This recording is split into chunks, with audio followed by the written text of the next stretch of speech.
அன்புள்ள தனுசு ராசி அன்பர்களே வணக்கம். இந்த வார ராசி பலன். தனுசு ராசினருக்கு ஜென்ம ராசியில் செவ்வாய் 16ஆம் தேதி முதல் சூரியனும் ஜென்ம ராசியில் இணைகிறார். 3இல் ராகு, 4இல் சனி, 7ஆம் இடத்தில் குரு வக்கிரம், 9இல் கேது. விரய ராசியில் தற்சமயம் சூரியன், புதன், சுக்கிரன் உள்ளனர்.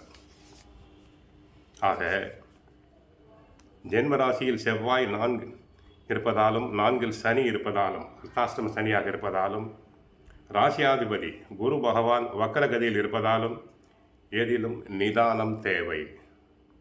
உங்களது முன்கோபத்தை சற்று குறைத்து கொள்ள வேண்டும். அடிக்கடி டென்ஷன் ஆகக்கூடாது. பொறுமையோடு இருத்தல் வேண்டும். பிறர் விஷயத்தில் தலையிடாமல் இருப்பது நல்லது. வரவுக்கு மீறிய வீண் செலவுகள் ஏற்படக்கூடிய நேரம் என்பதால் ஆடம்பர செலவுகளை குறைத்து கொண்டு சிக்கனமாக இருக்க வேண்டும். தொழில் வியாபாரத்தில் நீங்கள் நினைப்பது ஒன்று, நடப்பது ஒன்றாக இருக்கும். ஒரு சிலர் செய்யக்கூடிய செயல்கள் காரணமாக உங்களுக்கு கிடைக்க வேண்டிய ஒரு நல்ல வாய்ப்புகள் கூட தடைபடக்கூடிய நாட்களாக வருகின்ற நாட்கள் இருக்கும். தொழில் தொடர்பான விஷயங்களை பொது வெளியில் பேசாமல் இருப்பது நல்லது. உத்தியோகத்தில் இருப்பவர்களுக்கு சக ஊழியர்களை அனுசரித்து செல்லுதல் வேண்டும். அதிக கோபப்படுதல் கூடாது. ஒரு சிலருக்கு வெளியூர் பிரயாணங்கள் மூலமாக ஒரு சில ஆதாயத்தை அடையக்கூடிய நேரம் இது. மாணவியர்கள் தேவையில்லாத நட்புறவுகளை குறைத்து கொள்ள வேண்டும். கெட்ட சகவாசம் கூடாது. பஞ்சம விரையாதிபதியான செவ்வாயோடு டிசம்பர் 16இல் சூரியனும் இணைகிறார். 12இல் சுக்கிரன், புதன் இணைந்திருப்பது ராசியாதிபதி குரு தங்களுக்கு 7இல் வக்கரம் பெற்றிருப்பதால் பொருளாதார நிலை சற்று உயரும். எதிர்பாராத நன்மைகளும் வரும். சிலருக்கு இடம், பூமி வாங்கும் யோகம் உண்டு.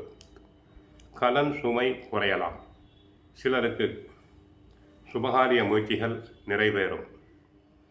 வெளிநாட்டில் இருந்து வரும் செய்தி மகிழ்ச்சி தரும். வேலை மாற்றங்கள் சிலருக்கு மனதுக்கு பிடித்த வகையில் அமையும். 3ஆம் இடம் பலம் பெறுவதால் எதிலும் தைரியத்தோடு செயல்படுவீர்கள். உடன் பிறப்புகள் வழியில் கருத்து வேறுபாடுகள் வரலாம். கோர்ட்டு வழக்குகள் எளிதாக முடியாமல் இழுத்தடிக்கப்படலாம். ஏனென்றால் சனி பகவான் 4இல் அர்த்தாஷ்டம சனியாக இருக்கிறார். சிலர் வீண் பலிகளுக்கு ஆளாகும் நிலை வரலாம். ஆகவே கோவிலுக்கு சென்றால் குரு தட்சிணாமூர்த்தியை வழிபடுங்கள். பாபா கோவிலுக்கு சென்று பாபாவை வழிபடுங்கள். பாபாவுடைய சரிதம் புத்தகத்தை படியுங்கள். நன்மைகள் கிடைக்கும்.